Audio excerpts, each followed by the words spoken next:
नमस्कार दोस्तों, स्वागत है आप सभी का फ्यूचर स्टडी चैनल पर। आज बात करते हैं 10 जनवरी को फर्स्ट शिफ्ट में जो जीके के क्वेश्चन आए हुए हैं उनकी बात कर लेते हैं एक बार। देखो, क्वेश्चन आया वृक्क की इकाई क्या है। तो वृक्क की जो इकाई है अपनी किडनी की, वो है नेफ्रॉन, और तंत्रिका तंत्र की होती है न्यूरॉन। इन दोनों में आप कंफ्यूज ना हुआ करें। दूसरा क्वेश्चन आया वायुमंडल दाब किससे मापा जाता है? बैरोमीटर से, ये ध्यान रखें। एक क्वेश्चन बाजरे के लिए आया, लेकिन क्वेश्चन ऐसे था कि ऐसी फसल का नाम बताओ जिसको बोने पर हमें फसल भी मिल जाए और पशुओं के लिए धान भी हो जाए। तो चार ऑप्शन थे, तो उसमें बाजरा सबसे सटीक ऑप्शन था। एक जीभ पर स्वाद किससे पता चलता है? तो स्वाद कलिकाओं से पता चलता है। ये क्वेश्चन आया। आगे बढ़ जाते हैं। नेक्स्ट देखो, ये क्वेश्चन रिपीट हुआ है। स्थायी बंदोबस्त प्रणाली किसने चलाई? तो कॉर्नवालिस ने। रैयतवाड़ी थॉमस मुनरो का ध्यान रखा करें। इराजेदारी लॉर्ड हेस्टिंग ने। तो ये क्वेश्चन ऐसे भी आ सकता है कि कॉर्नवालिस कब थे? तो 1793 में कॉर्नवालिस ने चलाई। अब जो थॉमस मुनरो थे उन्होंने 1820 में चलाई ये चीज।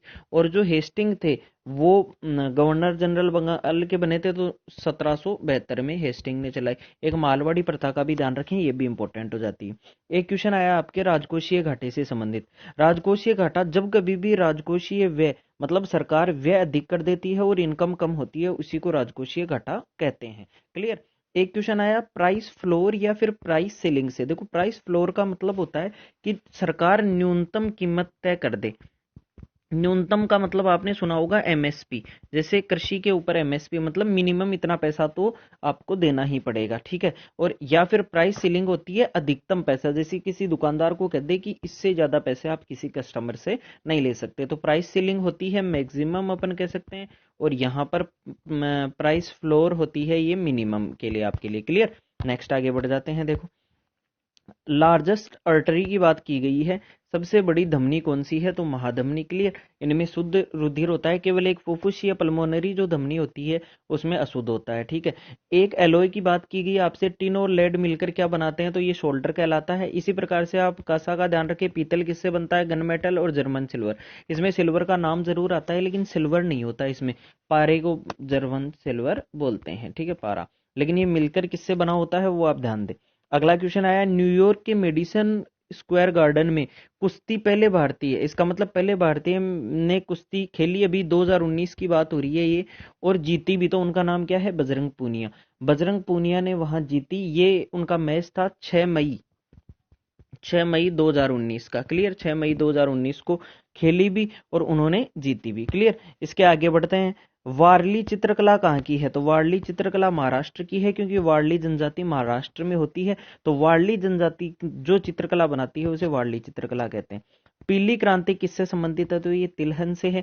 इसके अलावा ये क्रांतियां आप ध्यान रखें। हरित क्रांति है खाद्यान्न से, श्वेत क्रांति दुग्ध से, नीली क्रांति आपकी मत्स्य उत्पादन से, सुनहरी क्रांति बागवानी से, ये इंपॉर्टेंट है। गोल क्रांति आलू से, रजत क्रांति आपकी हो जाती है अंडा और मुर्गी से, काली क्रांति पेट्रोलियम और खनिज तेल से, और गुलाबी क्रांति आपकी हो जाती है प्याज व झींगा से। ये इनमें से क्वेश्चन नेक्स्ट आगे की शिफ्ट में बन सकते हैं। आगे बढ़ जाते हैं। जो एयर रिलेटेड एयर ट्रांसपोर्ट से संबंधित योजना थी वो कौन सी थी? तो उड़ान योजना थी। मोदी सरकार ने 2015 में लागू की। ये अभी जस्ट मैंने 2 दिन पहले योजनाएं करवाई, उनमें देखो ये क्वेश्चन करवाया हुआ है। आपका 100% सही होता अगर वो योजनाएं आप देख के जाते। तो अगर आपकी आने वाली शिफ्ट में एग्जाम है तो आप वो क्वेश्चन जरूर देख के जाएं। देखो, दूसरी पंचवर्षीय योजना किस पर आधारित थी? तो पीसी महालनोबिस। ये इन्होंने राष्ट्रीय आय की गणना की। राष्ट्रीय आय पर 1934 में इन्होंने बहुत कुछ बता दिया था राष्ट्रीय आय के बारे में। तो इसलिए द्वितीय पंचवर्षीय योजना पीसी महालनोबिस।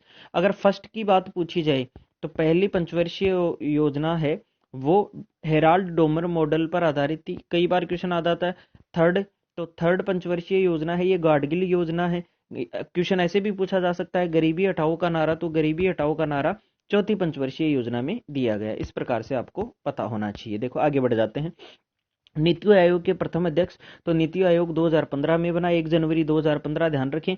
1 जनवरी 2015। और नरेंद्र मोदी तब से हैं, तो प्रधानमंत्री ही नीति आयोग के अध्यक्ष होते हैं। नीति आयोग के अध्यक्ष। योजना आयोग को कब खत्म किया गया? तो 2014 में ही खत्म कर दिया गया था योजना आयोग को, ठीक है। अब इसके आगे बात करते हैं। 9 भाषाओं की कॉमन लिपि कौन सी है? तो भारतीय लिपि। भारतीय लिपि के अंदर 9 भाषाएं हैं, उन भाषाओं को भी आप देख के जाएं। चंद्रकांता पुस्तक किसके द्वारा लिखी गई? तो चंद्रकांता पुस्तक देवकी नंदन खत्री के द्वारा लिखी गई। चंद्रकांता पुस्तक देवकी नंदन खत्री के द्वारा लिखी गई। इस चीज को आप ध्यान दें। आगे बढ़ जाते हैं। देखो नेक्स्ट क्वेश्चन आपके लिए क्वेश्चन है, इको फ्रेंडली रॉकेट अंगारा किसने छोड़ा है? इको फ्रेंडली रॉकेट अंगारा, तो ये रशिया से। ये थोड़ा सा टफ क्वेश्चन हो जाता है क्योंकि रशिया के बारे में अपन अपने इंडिया की कवर कर लें वही बहुत है, तो इसलिए रशिया की पूछ ली गई। लेकिन ध्यान रखें अभी अभी इस पर आधारित, अंगारा पर आधारित एक और 14 दिसंबर अभी 2020 में की है और लॉन्च, तो इसलिए थोड़ा सा इसीलिए उन्होंने ये किया है। ठीक है, नेक्स्ट क्वेश्चन है, बोकारो स्टील प्लांट कहाँ है? तो बोकारो स्टील प्लांट की अगर बात करें तो ये झारखंड रशिया में 1966 में इसकी नींव रखी इंदिरा गांधी ने, और फिर उसके बाद में 1971 में इस पर काम चालू हुआ। तो बोकारो स्टील प्लांट ये बहुत इंपॉर्टेंट है, ये 3rd पंचवर्षीय योजना में लागू हुआ। ध्यान दें आप, पहली पंचवर्षीय योजना कृषि पर आधारित, दूसरी में 3 प्लांट लगे। 3 प्लांट कौन कौन से? भिलाई, राउरकेला ये लगे। तो यहाँ पर आप भिलाई जो था वो छत्तीसगढ़ में था, तो ये जो भिलाई था वो भी रूस की सहायता से था, ये आप याद रखें। छत्तीसगढ़ भिलाई वो 1959 में था, 1959 में। ठीक है, दूसरी पंचवर्षीय। ये बोकारो एकमात्र झारखंड में ऐसा है जो तीसरी पंचवर्षीय योजना में और झारखंड कोयले के लिए जाना जाता है। ठीक है, तो बोकारो स्टील प्लांट रूस की सहायता से, ये भी इंपॉर्टेंट हो जाता है। अब जो आपका राउरकेला था, दुर्गापुर पश्चिम बंगाल में है, राउरकेला उड़ीसा में है, लेकिन राउरकेला जर्मनी की सहायता से है, राउरकेला जर्मनी की सहायता से। आगे बढ़ जाते हैं। नेक्स्ट, पूना पैक्ट कब हुआ? तो पूना पैक्ट 1932 में हुआ, जब गांधी जी जेल में थे उस टाइम। और उस टाइम जेल में बात हुई इनकी अंबेडकर और महात्मा गांधी की, पुणे की जेल में, जहां दलित वर्ग के लिए अलग से क्या है चुनाव लड़ने के लिए अंबेडकर जी ने कहा था, लेकिन महात्मा गांधी ने फिर समझौता किया और पूना पैक्ट किया कि भाई दलित वर्ग की उसी में सीट बढ़ा दी जाएंगी, अलग से कोई जगह नहीं रहेगी, इसलिए इसी को पूना पैक्ट कहते हैं। 1932 आप ध्यान रखें। पृथ्वी समिट, अर्थ समिट का दूसरा नाम रियो समिट, ब्राजील में रियो डी जेनेरो में 1992 में हुई थी। तभी से 22 अप्रैल को 22 अप्रैल को पृथ्वी दिवस मनाते हैं। ठीक है, और इस बार जो थीम है वो भी देख के जाना। कामाख्या मंदिर, ये बहुत इंपॉर्टेंट हो जाता है, गुवाहाटी असम में कामाख्या मंदिर इंपॉर्टेंट है। अब ये है इंटरनेशनल, अपने पास IAEA का होता है, इंटरनेशनल एटॉमिक एनर्जी एजेंसी, ये इंपॉर्टेंट है। 29 जुलाई 1957, और ये इसका हेडक्वार्टर है वियना में, ये भी ध्यान रखें आप, वियना ऑस्ट्रिया, ऑस्ट्रिया की राजधानी है वियना। तो ये इंपॉर्टेंट है आपके पास।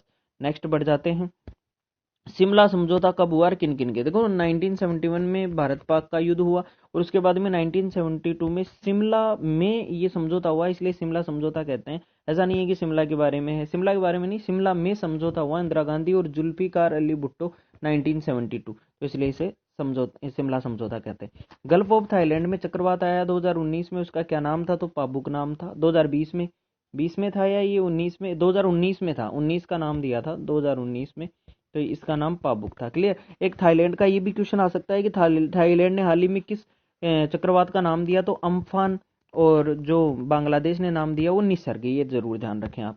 आगे बढ़ जाते हैं। देखो आगे है कल्पकम परमाणु ऊर्जा संयंत्र में रिएक्टर, तो ये कामिनी। अब ये भी पूछ सकता है ये कहाँ है, तो ये तमिलनाडु में है, कल्पकम और कुडनकुलम ये दोनों, ये आप ध्यान रखिए। इस कामिनी का मतलब भी कल्पकम ही है, का मतलब कल्पकम, और मिनी यानी परमाणु ऊर्जा संयंत्र। तानसेन कौन सा यंत्र बजाते थे? तो ये ध्रुपद, और बचपन का नाम इनका रामतनु पांडे था, ये आपको ध्यान होना चाहिए। क्रोएशिया का सर्वोच्च नागरिक सम्मान, क्रोएशिया का सर्वोच्च नागरिक सम्मान रामनाथ कोविंद को 2019 में दिया गया। इनकोस्पार क्या है? तो आपने इसरो का नाम सुना होगा।